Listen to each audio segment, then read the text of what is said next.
안녕하세요. 보험 이제는 알고 가입하자. 아는 사람의 보험 스토리의 장동빈 설계사입니다.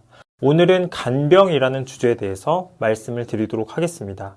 우리나라는 고령화와 저출산으로 인해서 노인 인구가 점점 많아지고 있고 이들을 부양할 인구는 점점 줄어들고 있습니다.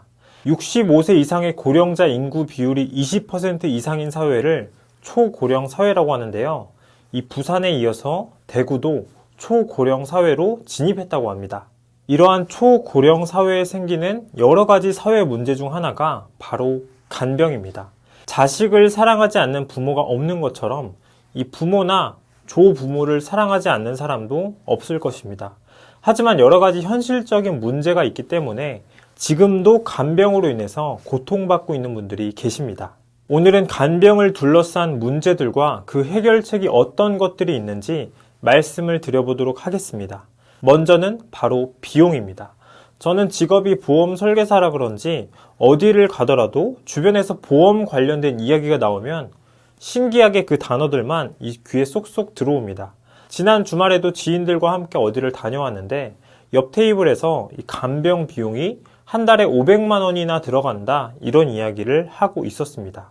여러분, 실제로 간병을 하는데 비용이 얼마나 들어갈까요? 한국은행에서 올해 2024년 3월에 발표한 자료를 보면 월 평균 간병비는 370만 원이 들어간다고 합니다. 그리고 어쩌면 당연하게도 간병을 경험한 국민의 대다수는 간병비가 부담스럽다고 느낀다고 합니다. 370만 원을 매달 부담해야 한다면 감당할 수 있는 사람이 몇이나 될까요? 또 자료에 따르면 이 소득 수준이 낮을수록 간병이 필요한 경우가 더 많다고 합니다. 이렇게 되면 상당히 부담이 크죠? 여러분, 그런데 간병비만 들어갈까요?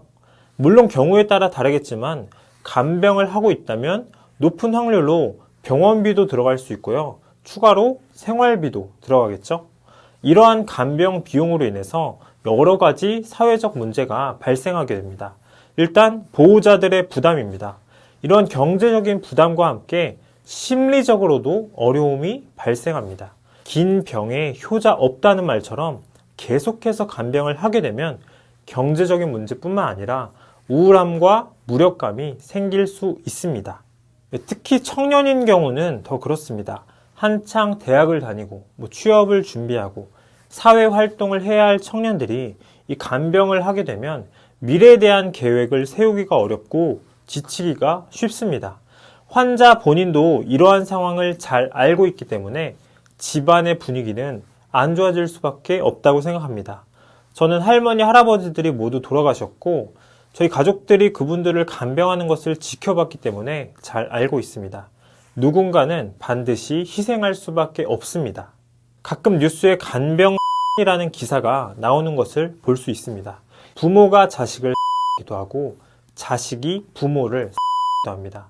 하지만 누구도 이것을 쉽게 비난할 수만은 없습니다. 어떻게 가족을 그렇게 할까? 라는 생각도 들지만 한편으로는 오죽했으면 그랬을까? 하는 생각도 슬며시 들기 때문입니다. 유튜브 댓글을 보면 안락사를 합법화해야 한다는 댓글도 많이 있습니다. 그 이유를 추측해보면 인간답게 살고 싶고 인간답게 죽고 싶기 때문이라고 생각합니다.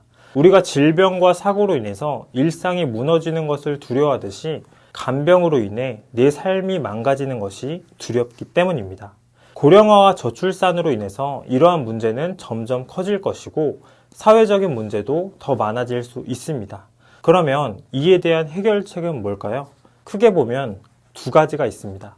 바로 정부의 지원과 개인의 노력입니다. 정부의 지원은 먼저 외국인 돌봄 근로자들의 확대 정책입니다. 옆 나라인 일본은 이미 고령화를 경험한 국가로 외국인 돌봄 근로자를 유치하기 위해 상당히 많은 노력을 하고 있습니다. 다음으로는 바로 간병에 대해 건강보험을 적용하는 것입니다. 현재 국민건강보험에서는 간병비를 직접적으로 보장하지는 않고 있습니다. 노인 장기 요양보험이 있지만 장기 요양 등급을 받은 사람에 한해서 제한적으로 보장하고 있기 때문에 충분하다고는 볼 수 없습니다. 하지만 이렇게 국가가 나서서 이러한 문제를 해결하기 위해 경제적인 지원을 한다면 결국 재정 부담과 세금 문제는 피할 수 없게 됩니다. 다음으로는 바로 개인이 간병보험을 준비하는 것입니다. 국민건강보험이라는 제도가 있지만 개인이 실손보험도 준비하고 암보험도 준비를 합니다. 마찬가지로 국민연금이 가입되어 있지만 추가로 개인연금을 준비하는 사람도 있습니다.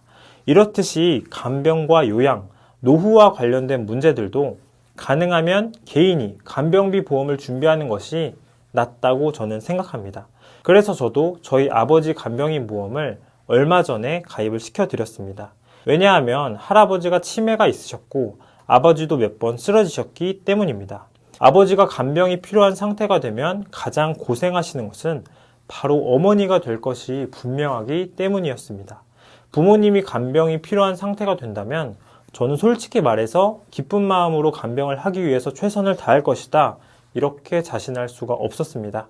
그래서 저는 매달 4, 5만 원 정도의 보험료를 부담하는 것이 더 나을 수도 있다고 생각이 들었습니다.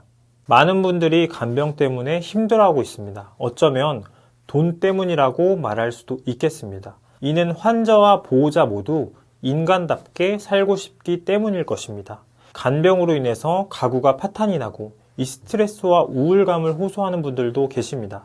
누군가는 이렇게 말하는 사람들도 있습니다. 건강이 천천히 악화되는 것이 행운이라고. 이 갑자기 간병이 오면 이 누구라도 어려울 수밖에 없다고 생각합니다. 그렇기 때문에 건강을 위해서 운동도 하고 잠도 잘 자고 이 술, 담배도 줄이는 등 이 건강한 생활이 필요하다고 생각하고 또 주기적으로 건강검진도 잘 받아야 합니다. 간병인 보험을 준비하는 것도 방법이 될 수 있겠죠? 오늘 영상이 이 간병에 대해 관심이 있으신 분들에게 많은 도움이 되셨기를 바랍니다. 시청해주셔서 감사합니다. 본 영상은 광고 심의 기준을 준수하였으며 유효기간은 심의일로부터 1년입니다.